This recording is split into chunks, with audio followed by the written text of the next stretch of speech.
Vambora. Vambora, sabadão, dia 13 de dezembro. Vamos aqui para mais uma edição do Switch TV Show. Vamos aqui falar sobre a rodada de ontem da NBA. Tivemos uma rodada com 7 jogos. 7 jogos.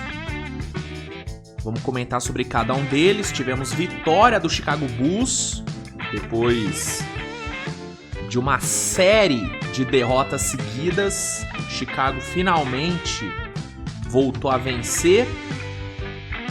Tivemos Stephen Curry voltando de lesão. Jogou bem. Só não dá pra dizer o mesmo do resto do time, né? A gente teve Detroit embalando mais uma vitória. Joel Embiid dando sinais de que ainda pode ser aquele Embiid do Velho Testamento. Donovan Mitchell salvando o Cavaliers também. Rodada boa, movimentada. Comentar sobre a rodada e também trazer algumas notícias aí do mercado. Alguns rumorizinhos pra gente, né, dar aquela especulada, que é sempre bom, né? Sempre bom dar uma especulada no mercado. Enfim, muita coisa pra falar no programa de hoje. Antes da gente começar, né? Só peço para que você deixe seu like, se inscreva no canal, compartilhe o conteúdo, que é muito importante. Não se esqueça de dar uma conferida lá nas promoções da Centauro. Centauro sempre com promoções, com precinhos maravilhosos para vocês. Olha aqui que maravilha, ó. Monte de coisa aqui com desconto, ó, bonezinho aqui da Jordan, 22% de desconto, camisa do Celtics, 30% de desconto, camisa do Leicão, 20% de desconto, cara. Olha aí, ó, jersey do Jason Tatum, 40% de desconto, cara, é muita promoção boa. Olha essa oversize, que maneira, do Lakers, essa aqui tá bonita, hein, 23% de desconto. Então tem muita coisa, ó, KD 17, 32%. Então, bichão, dá uma olhadinha aqui nos produtos e se por acaso algo te agradar, né, chamar sua atenção, usa o cupom SWITCH10, que aí você garante mais 10% de desconto. Então aproveita, dá uma olhadinha nos produtos da Centauro e aplique o cupom SWITCH10 para conseguir esse desconto maravilhoso, para além do desconto que a própria Centauro já te oferece. É um extra, né? É um extra. Então aproveita, cupom SWITCH10, vai lá na Centauro, parceira do canal Switch TV BR, tá bom?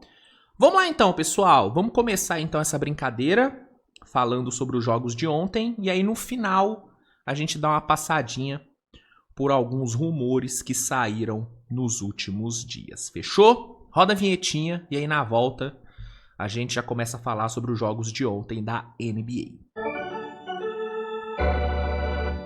Beleza então, pessoal, vamos lá? Vamos lá. Deixa eu botar aqui na tela.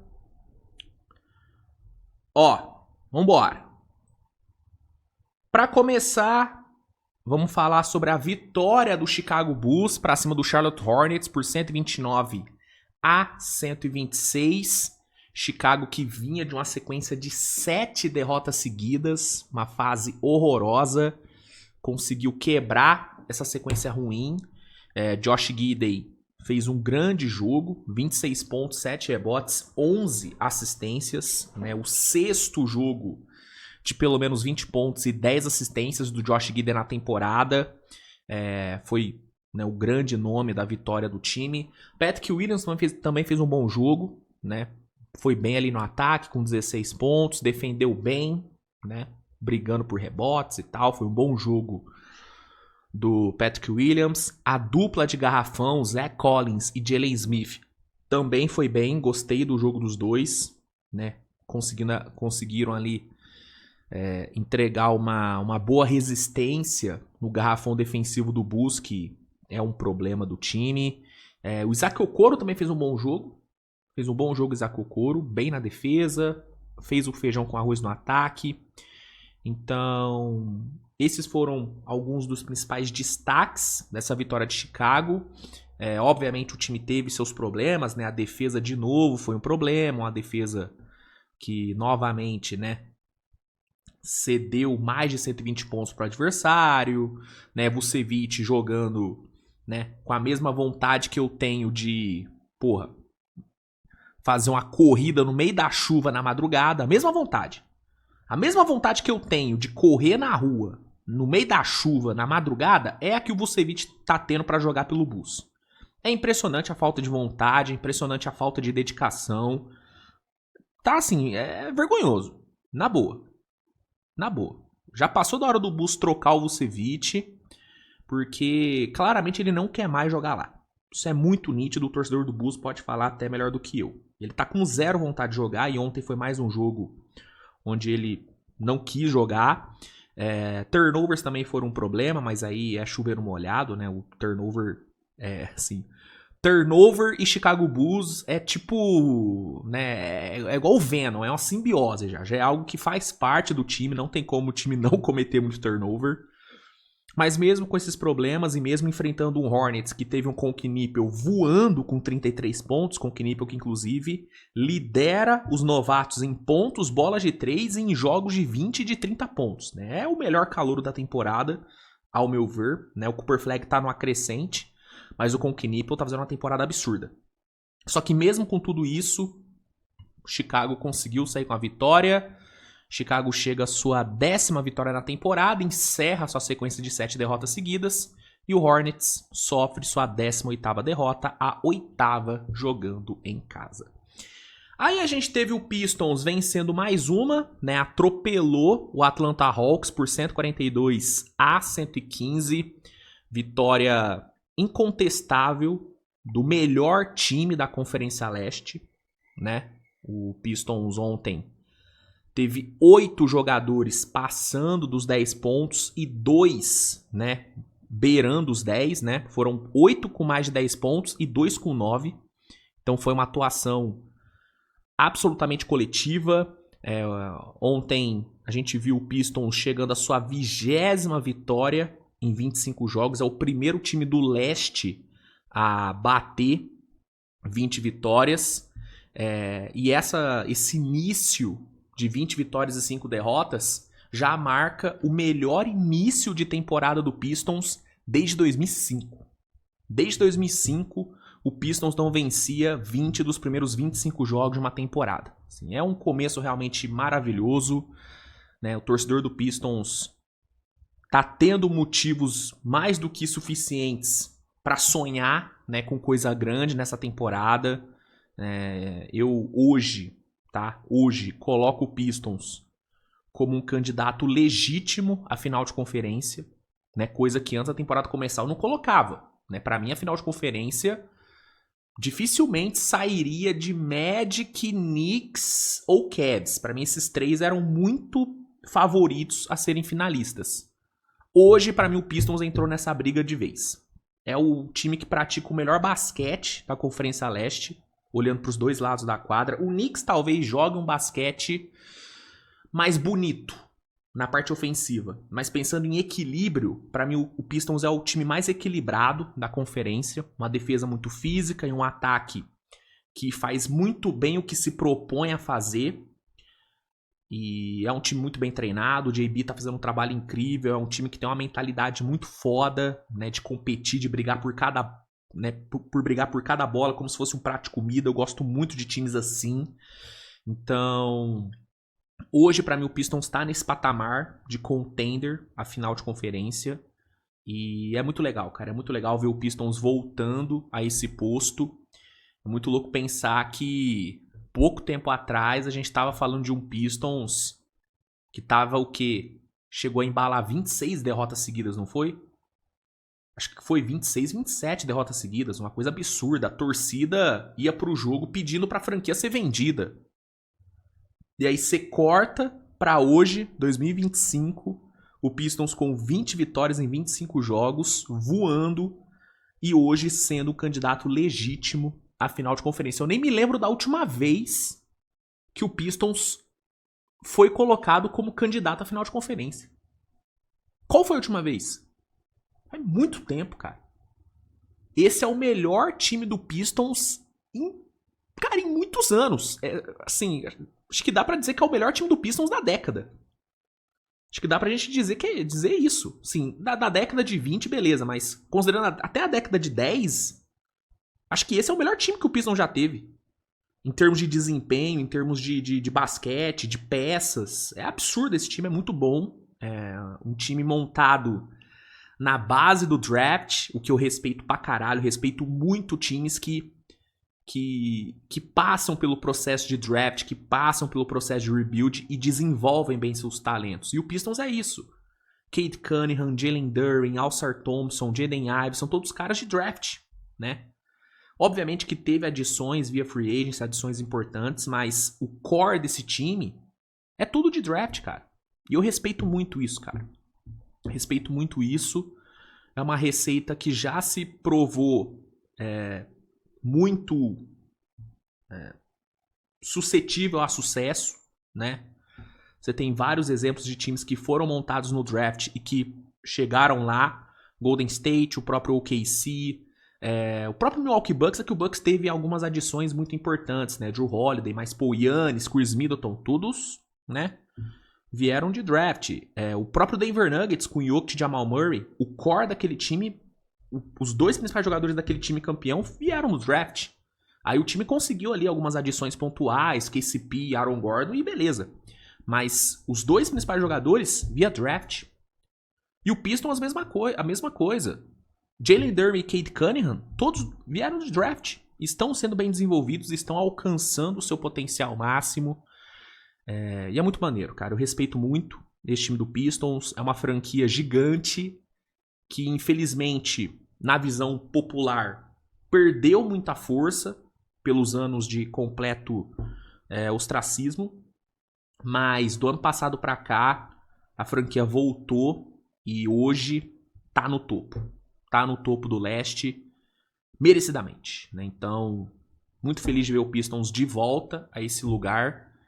E que vitória pra cima do Hawks, hein? Que atropelo.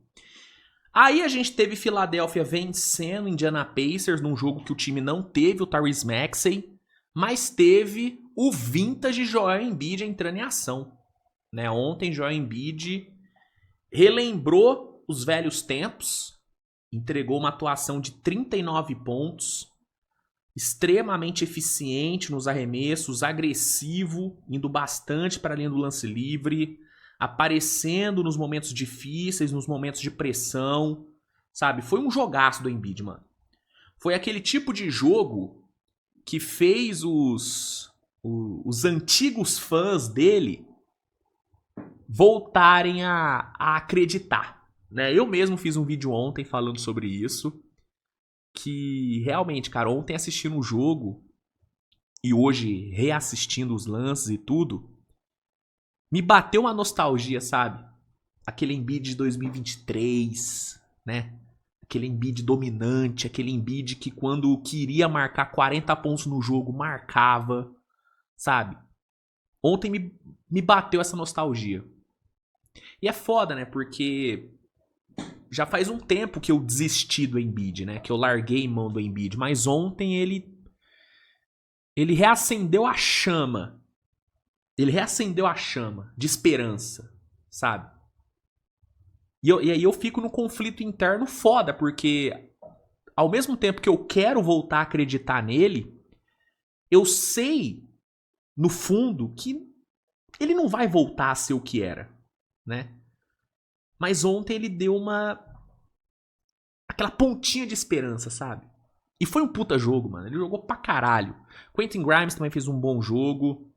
O próprio Paul George fez um bom jogo também. Mas o Embiid foi o grande fator de desequilíbrio. Foi o cara que fez a diferença no final, né? O Pacers fez um bom jogo, né? Até o fim do terceiro quarto o Pacers estava muito bem. Só que aí no quarto período o ataque do Pacers deu uma queda. A defesa de Filadélfia também deu uma elevada no nível. E aí com o Embiid aparecendo muito bem, o Sixers conseguiu garantir a vitória. O Sixers chega à sua 14ª vitória na temporada. E o Pacers sofre sua 19ª derrota, a 11ª como visitante, né? E, obviamente, o grande destaque foi Joel The Process Embiid. Será? Será que veremos o velho Embiid de volta, cara? Eu acho que não, mas foi legal ver ele dando essa amostra, né, do velho Embiid. Foi maneiro ver o Embiid ontem. Aí a gente teve o Cavaliers vencendo o Washington Wizards num sofrimento danado. Nossa senhora, o que o Cavs teve que suar sangue pra vencer ontem foi brincadeira, hein? Cara, o Cavs ontem chegou nos últimos 6 minutos do terceiro quarto perdendo por... Cadê? Perdendo por 82-68. Faltando 6 minutos para acabar o terceiro quarto, o Cavs estava perdendo por 82-68 pro Washington Wizards. Então, assim, o Cavs estava caminhando para passar uma das maiores vergonhas dessa temporada, que é perder pro Washington Wizards desse jeito. Porque não é que o Cavs estava perdendo, o Cavs estava sendo amassado.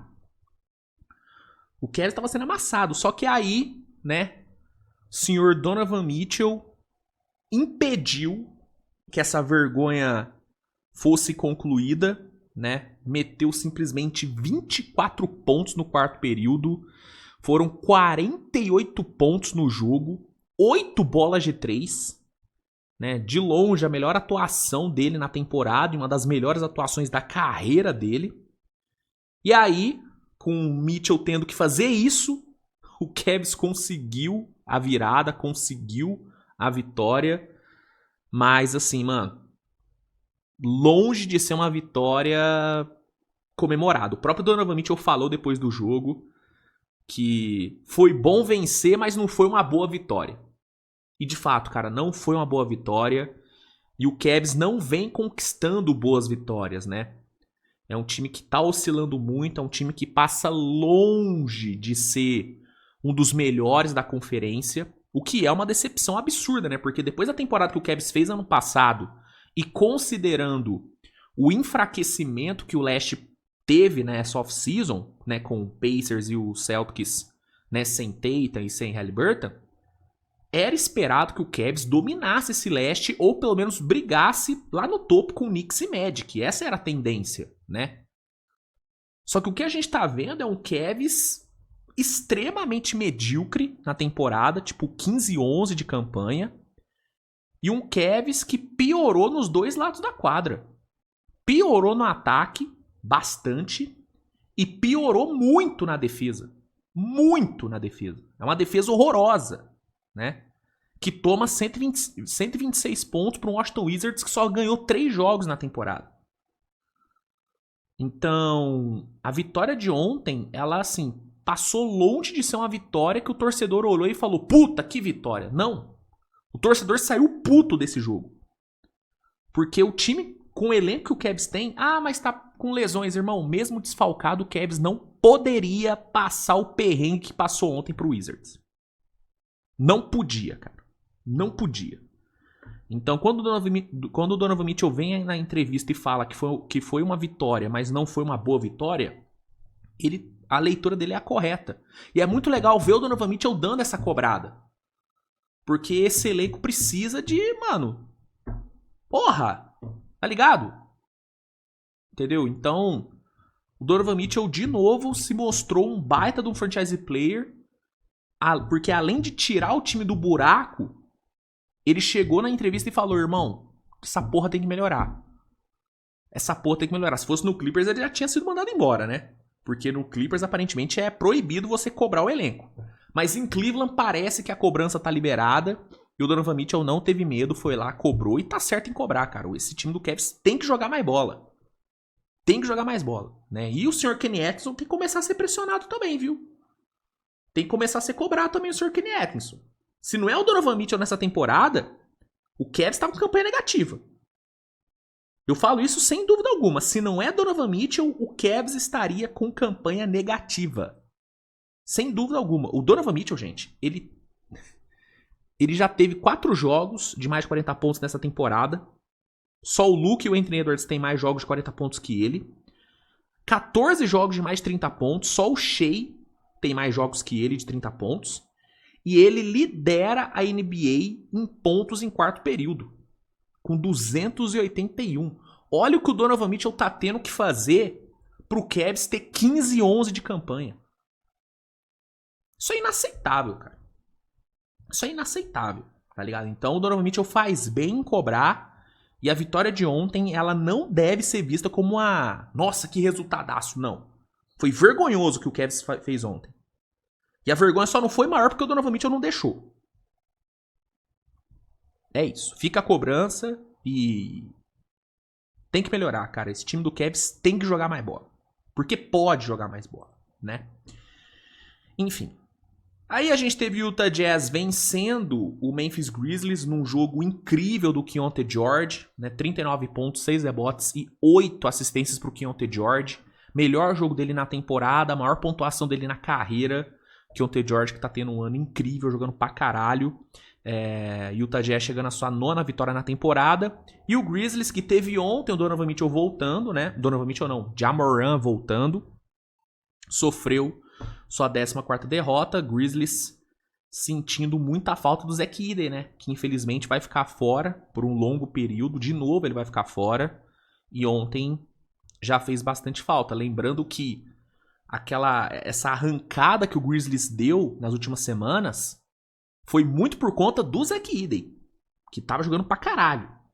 Então ontem o gigantão já fez falta. O Ja Morant teve alguns bons momentos no jogo, mas não conseguiu entregar, né, uma atuação tão grande assim, né? Ele jogou 25 minutos, marcou 21 pontos com 7 de 20 no field goal, né?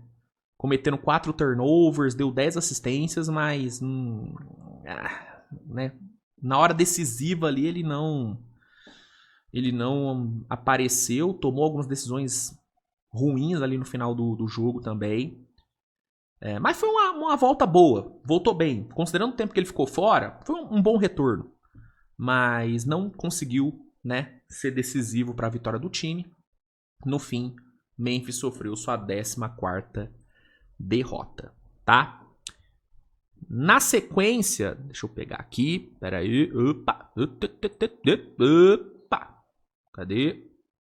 Ó, na sequência a gente teve o Dallas Mavericks vencendo mais uma, Dallas engrenando, né, na temporada, vitória para cima do Brooklyn Nets por 119-111, mais uma ótima atuação de Anthony Davis e de Cooper Flagg, né? Cooper Flagg com 22 pontos, 5 rebotes e 8 assistências, foi muito bem. E o Anthony Davis, 24 pontos, 14 rebotes, uma presença muito, né, física ali no garrafão, aparecendo bem na defesa. Atuação muito boa da dupla, que rendeu a 5ª vitória do Dallas nos últimos 6 jogos e a 10ª vitória do Dallas na temporada, né? Dallas engrenando, ganhando terreno, ganhando força, retomando a confiança, né? Momento muito bom aí de Dallas. E Brooklyn sofrendo sua 18ª derrota, com o Michael Porter Jr. entregando mais um jogo de mais de 30 pontos, né? Michael Porter com números muito bons na temporada. E aí, encerrando a rodada de ontem, a gente teve o Golden State enfrentando, né, Minnesota lá no Chase Center. Golden State tendo a volta do Stephen Curry, né? O Curry voltando depois de ficar fora, né, por um longo período. Ele voltou bem, entregou uma atuação muito forte de 39 pontos, jogou pra caralho o Stephen Curry. Só que, infelizmente pra ele, o resto do time do Warriors não ajudou muito, né? Jimmy Butler teve mais uma atuação bem apática, né, bem apagada. Defensivamente, o Warriors ontem foi muito mal, né? O time foi completamente amassado no garrafão, né? O Randle e Gobert dominaram o garrafão do Golden State, que estava sem Al Horford e sem Draymond Green, fizeram bastante falta. E aí, com a defesa mal e com o resto do ataque, tirando o Curry, não ajudando muito, Golden State acabou sendo derrotado, tomou uma run ali de 17-0 no quarto período, que foi decisiva para a derrota. O Steve Kerr também não foi bem ontem, tomou várias decisões bem ruins, né?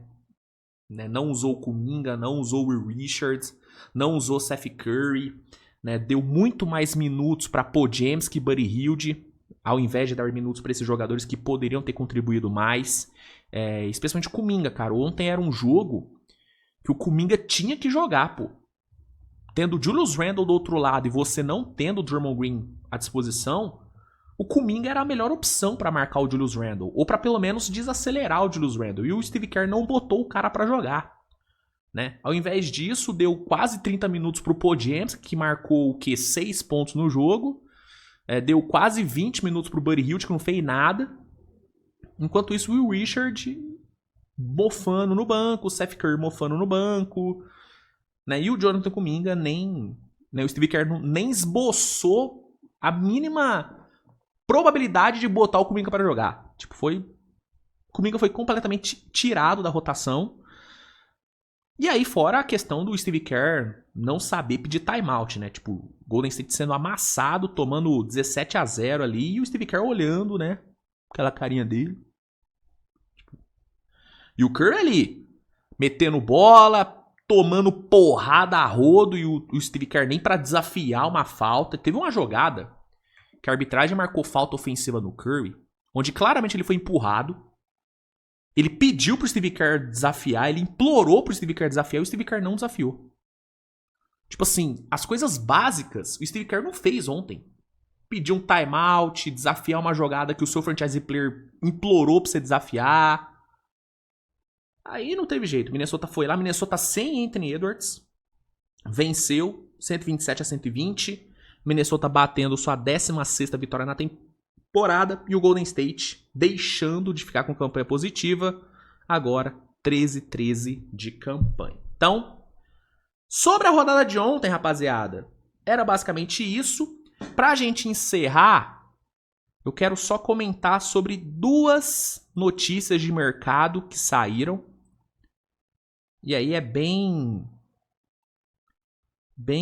rapidinho, tá? Primeira notícia é sobre o interesse do Golden State Warriors em certos jogadores do Pelicans. Em certos não, em um jogador específico do Pelicans, né? Notícia aqui do Jumper Brasil. Warriors planeja a troca por jogador do Pelicans. Golden State é um dos times mais envolvidos em rumores e promete movimentar o mercado da liga. Vamos lá. Para o jornalista Sam Amick do site The Athletic, os últimos dias deixaram claro que o Golden State Warriors vê um jogador importante do New Orleans Pelicans como alvo de troca número 1 para reforçar o elenco ainda nessa temporada. O interesse é pelo ala Trey Murphy. O desejo é antigo, mas agora ele ganha mais força, pois o time mira uma mudança de chave 25-26 para brigar pelos playoffs. Mesmo com a equipe de New Orleans preso ao fim da tabela, Trey Murphy virou parte vital de debates que envolvem algumas das equipes mais visadas da liga. Para realizar esse plano, o time de São Francisco sabe que possivelmente terá de abrir mão do seu ativo mais valioso para trocas, Jonathan Kuminga. A presença de Kuminga na conversa, no entanto, não muda o foco da discussão. O ponto central é que Golden State quer uma troca pelo jogador do Pelicans e querem com urgência. Assim, a grande pergunta passa a ser: quanto o time de New Orleans está disposto a negociar por um dos seus alas mais promissores? Isso importa porque o Pelicans, mesmo com campanha ruim, tem peças muito desejadas no mercado. Times que querem subir de nível precisam de arremesso, defesa nas alas, e um jogador com teto alto vem nele um encaixe ideal. Entretanto, essa é a época das cortinas de fumaça, em que quase tudo pode ser dito para despistar rivais e manipular o mercado, né? Aí aqui fala, né, que algumas fontes dizem que o Pelicans não quer se desfazer do Trey Murphy e do Herb Jones, enquanto tem outras fontes que falam que o Pelicans está disposto a negociar. Enfim, fato é que, segundo o Sam Amick, o Golden State tem interesse no Trey Murphy e pode acabar enviando o Kuminga numa troca por ele. E eu vou te falar, tá? Se surgir a oportunidade de pegar o Trey Murphy, Golden State não pode ter dó não, viu? Não pode ter dó. Se for pra trocar o Kuminga, troca o Kuminga. Porque o Trey Murphy é o tipo de jogador que muda o patamar do elenco do Warriors. Ah, mas o Trey Murphy não é nenhuma estrela. Ele não é estrela, mas ele, cara, é o encaixe perfeito pra qualquer time. Ele é o arquétipo de jogador que qualquer time que quer brigar por playoff ou que quer brigar forte no playoff tem que ter no elenco. É aquele ala que arremessa bem de 3 e que entrega uma ótima defesa, que tem envergadura, que tem altura, que consegue marcar 2, 3 posições. Esse é o Trey Murphy. Né? E é um jogador que, mano, cairia como uma luva nesse Golden State. Como uma luva, né? Então, caso o Pelicans esteja disposto a negociar ele e esteja interessado nas peças que o Golden State tem à disposição, Kuminga, Podziemski, Moses Moody, enfim, o Warriors não pode pensar 2 vezes, mano. Tem que trocar. Tem que trocar. Trey Murphy seria extremamente útil nesse time. Ele entrega, né, algumas das coisas que o Warriors mais precisa, né? Defesa, tamanho, envergadura, profundidade nas alas, sabe? E arremesso de 3, né? É um cara para ajudar o Curry, para servir de parceiro do Curry no perímetro, né? Então, para mim é um encaixe ideal e se tiver oportunidade, o Golden State não pode relutar. Tem que ir atrás. E, sim, é um jogador que eu adoro e é um cara que o Pelicans... Eu acho que o Pelicans vai trocar. Dificilmente o Pelicans vai manter Herb Jones e Trey Murphy. Não faz nem sentido pro Pelicans manter esses 2 caras, né? São 2 jogadores com valor alto. Várias equipes estão de olho. Então é o melhor momento possível pro Pelicans capitalizar em cima dos 2. Eu acho que o Pelicans vai querer capitalizar. E aí, né, o pacote do Warriors pode ser interessante, né? Você pega o Kuminga e dá uma enfeitada nele, acho que dá pra fazer jogo. Dá pra fazer negócio e... aparentemente, é um jogador que o Warriors tem como sua prioridade no mercado.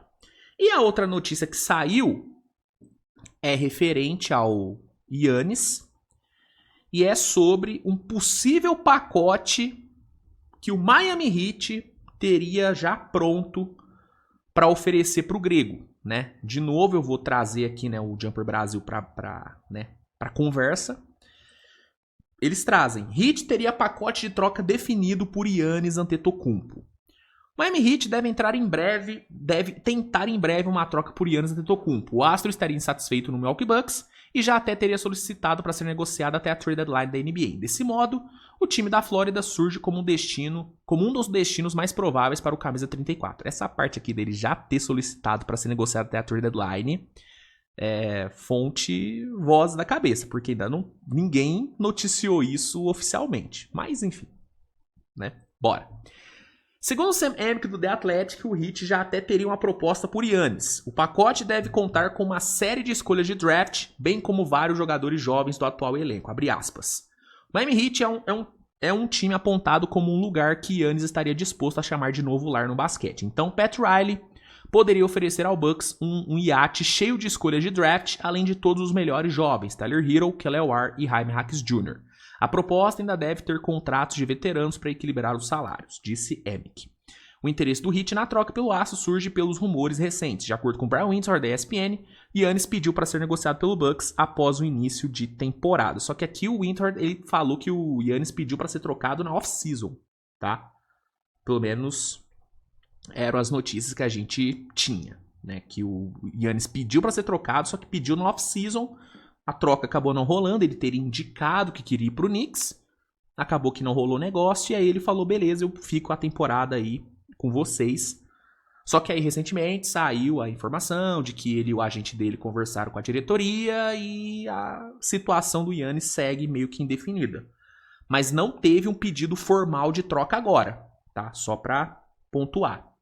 Mas Miami Heat já teria um pacote pronto e eu vou te falar, cara, dentre os times do leste que podem ter interesse no Giannis, e eu sinceramente não vejo ele indo pro oeste, eu acho que se o Giannis for trocado, ele vai ficar no leste mesmo, porque é o que mais faz sentido pra ele, pensando em holofote, principalmente caminho pras finais. O caminho para as finais no leste é muito mais fácil do que o caminho para as finais no oeste. Então, para o Giannis é muito melhor ficar mesmo na Conferência Leste, onde ele é o melhor jogador, é o grande astro e num time bom ele seria soberano na conferência. Então, pensando nos times do leste com potencial de montar um pacote pelo Giannis, Miami é um dos que tem as melhores peças, né? Miami e Atlanta são os que podem montar o melhor pacote pelo Giannis, né? A Atlanta pode montar um pacote com Trae Young, Riz Achey e várias picks, incluindo picks do próprio Bucks. E o Heat pode oferecer isso, escolha de draft, e pode oferecer jovens muito bons, como Kelly Oubre e Jaime Jaquez, pode botar um Jovic na brincadeira, e tem a cartada do Tyler Hero, que é um ativo muito interessante, né? Um jogador jovem que foi All-Star recentemente, que está numa ascensão, né? Tem seus problemas defensivos, mas ofensivamente é uma arma muito boa. Então Miami realmente tem potencial de montar um pacote muito bom. A grande questão em relação à troca do Giannis é que talvez o Bucks não consiga explorar o potencial máximo de troca do Giannis, porque o Giannis, aparentemente, ele quer ir pro Knicks. E o Bucks não vai ir contra a vontade do Giannis. E aí o Knicks não tem condição de montar um pacote tão bom quanto esse do Heat, por exemplo, né? Então, mesmo o Giannis tendo um potencial de retorno absurdo, né? Uma troca do Giannis tendo um potencial de retorno absurdo, a probabilidade do Bucks não conseguir aproveitar esse potencial é muito grande, porque se o Giannis bater o pé e falar que quer ir pro Knicks, o Bucks vai trocar ele pro Knicks e não vai pegar tanta coisa como poderia pegar numa troca com o Heat, numa troca com o Hawks. Mas o Heat tá na função dele, né? Você tendo a possibilidade de ter o Giannis, você tem que montar o melhor pacote possível e oferecer. Entendeu? A obrigação de Miami, a obrigação de Atlanta, a obrigação do Knicks, obviamente, é fazer uma proposta. E aí vai do Bucks aceitar a melhor proposta possível ou fazer a vontade do Giannis. O Heat tá certo, tem que montar o melhor pacote. E esse pacote, cara, Tyler Hero, Jaime Jaquez, Kelly Oubre e picks de draft, pra mim é um pacote muito bom. Que se o Bucks abrir o mercado do Giannis e querer pegar o maior valor possível, é um valor muito bom que o Bucks poderia pegar pelo grego maluco. Vamos ver, né? Até o momento não tem uma confirmação de pedido de troca do Giannis, mas caso ele peça, o Heat teria aí, né, segundo o Sam Amick, um pacote já engatilhado para mandar pelo grego. E eu vou te falar, viu? Giannis no Miami Heat é papo de dinastia no leste, tá? É papo de dinastia no leste. É papo de 5 finais de conferência seguidas, indo pras finais todo ano. É isso. Giannis num time bom no leste é dinastia.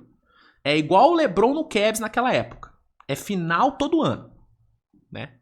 E aí com o Erik Spoelstra no comando, filhão, e um elenco minimamente competente ao redor, com Bam Adebayo ali, puta, esse Heat briga, viu? Não sei se, né, seria campeão, porque no lado do oeste tem, né, uns cobras ali difícil, né? Tem umas pedreiras complicadas. Mas chega forte. Chega forte. Enfim.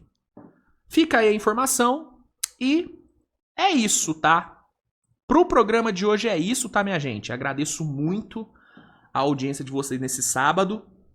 Hoje teremos cobertura, né, da rodada. Hoje vai rolar as semifinais da NBA Cup, né? Inclusive daqui a pouco a bola sobe para Orlando Magic e New York Knicks, né? Vai ter pós-jogo das duas partidas, então fica ligado no canal para não perder.